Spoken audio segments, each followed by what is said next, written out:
নমস্কাৰ সকলোকে স্বাগতম জনাইছো। আজি এই ভিডিঅ'টিত আমি কন্টিনিউয়াছ এণ্ড কম্প্ৰিহেনসিভ ইভালুৱেশ্যন কাক বোলে সেই বিষয়ে চমুকৈ আলোচনা কৰিম। আহক তেন্তে ভিডিঅ'টো আৰম্ভ কৰোঁ আৰু আপোনালোকে ভিডিঅ'টো শেষলৈকে চাব বুলি আশা ৰাখিলোঁ। এতিয়া এছেছমেণ্ট হৈছে শিশুৰ সৰ্বাংগীন বিকাশৰ প্ৰতিটো দিশকে চালি জাৰি চাই ভুল ত্ৰুটি দোষ নিৰ্দোষ আদি যি প্ৰক্ৰিয়াতে চিনাক্ত কৰা হয় সেই প্ৰক্ৰিয়াটোকে মান নিৰূপণ প্ৰক্ৰিয়া বুলি কোৱা হয়, অৰ্থাৎ এছেছমেণ্ট বুলি কোৱা হয়। এতিয়া আমি ভাবোঁ এছেছমেণ্ট আৰু ইভালুৱেশ্যন দুয়োটা একেই নেকি? গতিকে এছেছমেণ্ট আৰু ইভালুৱেশ্যন একে নহয়। Assessment is a part of evaluation. আৰু যেতিয়া আমি ক'লোঁ যে শিশুৰ সৰ্বাংগীন বিকাশৰ প্ৰতিটো দিশকেই চালি জাৰি চাই ভুল ত্ৰুটি দোষ নিৰ্দোষ আমি চিনাক্ত কৰোঁ, আৰু সেই ভুল ত্ৰুটিসমূহ চিনাক্ত কৰিবলৈ আমি কি কৰিব লাগিব? আমি অবজাৰ্ভ কৰিব লাগিব। শিশুজনক আমি অবজাৰ্ভ কৰিলেহে তেওঁলোকৰ যি ভুল ত্ৰুটি হৈছে আমি সেইসমূহ গম পাম।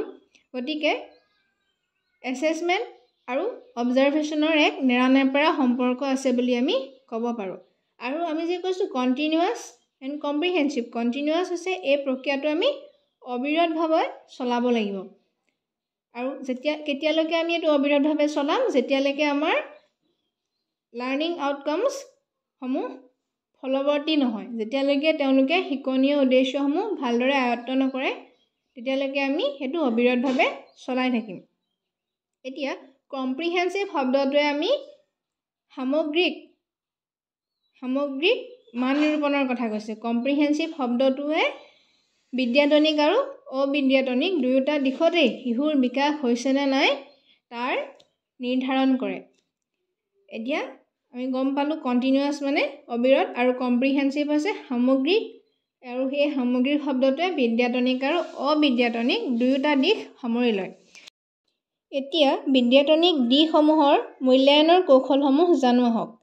এই কৌশলসমূহ হৈছে লিখিত পৰীক্ষা, মৌখিক পৰীক্ষা আৰু ব্যৱহাৰিক পৰীক্ষা। ব্যৱহাৰিক পৰীক্ষা বুলি ক'লে আমি প্ৰেক্টিকেল যোনটো আমাৰ এক্সাম হয় সেইটো ক'ব পাৰোঁ। তাৰপাছত এতিয়া মূল্যায়নৰ সঁজুলিসমূহ হৈছে প্ৰশ্ন কাকত, তাৰপাছত অভীক্ষাৰ বাবে সঁজুলি, গৃহকৰ্ম, প্ৰকল্পৰ প্ৰতিবেদন এইসমূহ, আৰু মূল্যায়নৰ সময়সীমা, শ্ৰেণী অভীক্ষা, তাৰপাছত ছমহীয়া পৰীক্ষা, বাৰ্ষিক পৰীক্ষা ইত্যাদিয়ে হৈছে মূল্যায়নৰ সময়সীমা। এতিয়া সহবিদ্যাতনিক ক্ৰিয়াকলাপসমূহ হৈছিলে যিবিলাক সহবিদ্যাতনিক দিশসমূহৰ অন্তৰ্গত, সেইবোৰ ক্ৰমে খেল ধেমালি, বাগিচাকৰণ, সামাজিক কাম কাজ, নিয়মানুৱৰ্তিতা, পৰিষ্কাৰ পৰিচ্ছন্নতা, সময়ানুৱৰ্তিতা, কামত আগভাগ লোৱা, নাগৰিক সচেতনতা, সহযোগিতা, সমাজৰ প্ৰতি উদ্যম, আৱেগিক স্থিৰতা বা দৃঢ়তা,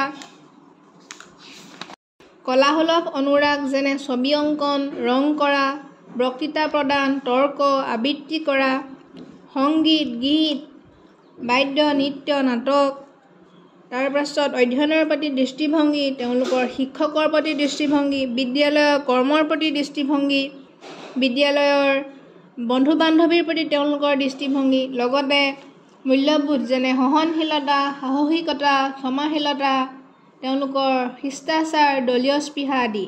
গতিকে এইসমূহো মূল্যায়ন কৰা হয়। বিদ্যাতনিকৰ লগতে এই অবিদ্যাতনিক দিশসমূহৰো অবিৰতভাৱে মূল্যাংকন কৰি থকা হয়। আশা কৰিছোঁ ভিডিঅ'টোৱে আপোনালোকক সামান্যতম হ'লেও সহায় কৰিছে। যদি ভিডিঅ'টো ভাল পাইছে তেন্তে এটা লাইক কৰি দিব আৰু চেনেলটো ছাবস্ক্ৰাইব কৰি দিব যদি কৰা নাই, আৰু সমনীয়াৰ সৈতে শ্বেয়াৰ কৰিব যাতে ভিডিঅ'টো তেওঁলোকেও চাব পাৰে বা তেওঁলোকৰো সহায়ক হয়। অন্য এটা ভিডিঅ'ত পুনৰ লগ পাম। আজিলৈ আহিছোঁ, ধন্যবাদ।